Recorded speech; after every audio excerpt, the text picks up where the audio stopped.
great-grandchild, great-great-grandchild, all my nephews, my nieces, probably almost most of this congregation is some kind of a relative. And we're blessed. Mother's prayer, her theme of her life is that every single child, every single grandchild, every single great-grandchild and great-great-grandchild meet her in heaven. Amen. Would meet her in heaven. And you guys, the only way to do that is to put your trust in Jesus Christ. I brought Mother's Bible up with me. Isn't this an unusual looking Bible? Now, you know, I had no idea how it got this way. And it looks like it can't close. And I was surmising that, well, Mother tried to read the Bible through in a year, every single year. What's interesting about this Bible is at the end of each book, she's got when she finished that book. And I'm counting 13, 15, I don't remember, there's several, where she would put down the date. So right now I'm looking at Numbers. So she finished Numbers, and she's got 125, 2001. So this book was probably brand new then. And every single book she's got when she finished the book. And then, so I'm thinking, well, but why won't it close? And so I was thinking, well, maybe it was because of her fingerprints all the way down here. But my younger brother, Sam, told me, no, the Bible got wet. And Mother went to great pains to use a blow dryer of some kind to blow all of the pages dry, and then it still wasn't working. So then she ironed each page of this book. Now this is mine, don't any of you take this. This is the one thing that I asked my mother for from her house, because I know how precious the Bible is to her, and this is what I want. I want my mother's words. I want to see where she underlined. I want to see what she was thinking. And by the way, Mother and I became widows at the same time. My husband died in 2005, and 2 weeks and 5 days later, my dad died. So Mother and I were widows together, and she became my best friend.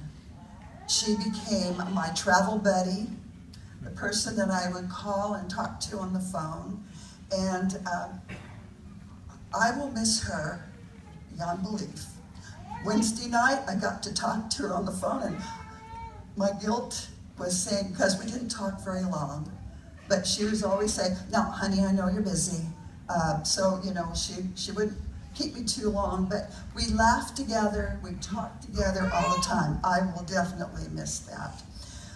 Mother had a special love for this Bible. I even have a picture of her, and I don't have it with me, but sitting on the bed, shoulders stooped, Bible in hand, literally engrossed in this book.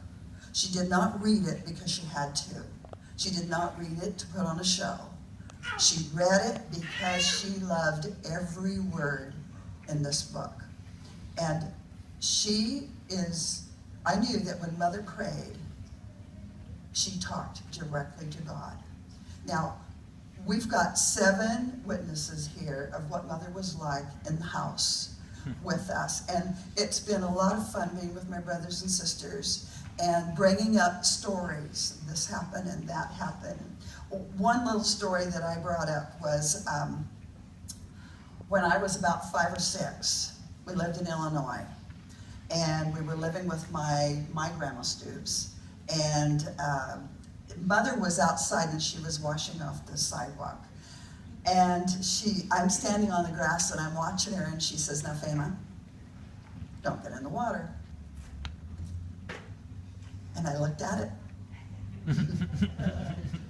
And I thought, And I got just a little bit closer. And then I took my foot and I stepped in it, and I ran. I ran to neighbor's house to go around, and I turned around, Mother's following me, she's running after me, and I start laughing. I am laughing so hard, and I laughed all the way to the alley, and Mother's not there. Well, I had to think about that. You know, I do eventually have to go home. And so I creeped up the stairs. And honestly, the only time I can ever remember my mother using a belt on me was this time. And she said to me, and of course she would always explain what she was going to do. She explained to me, you know, she knew that but because I ran, that's two things. I not only stepped in the water, but I ran away from her. She said, you've taught me one thing. She said, I will never chase one of my kids again. So, she did use the belt. I did even have I found some little tiny little blisters. Went to her afterwards, and she did help me, and she addressed them, but she always showed us love afterwards. She's probably the best person in the whole world to demonstrate how to correct a child. Now, I'm telling you, she did not use belts all the time. And like I said, that was probably the only time I ever got a belt. But she did use a switch, and I didn't get very many spankings.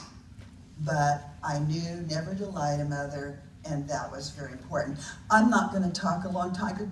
We could tell all kinds of stories, but we're thinking maybe over at the reception, if you have a story to tell about our mother, we'd love to hear it. And we've got tons more. So I'm not going to take up more of your time, and my sister Mary is going to come up. By the way, that was Regina who read the eulogy today. She didn't say her name, but she is a grandchild. And so I wanted you to know that.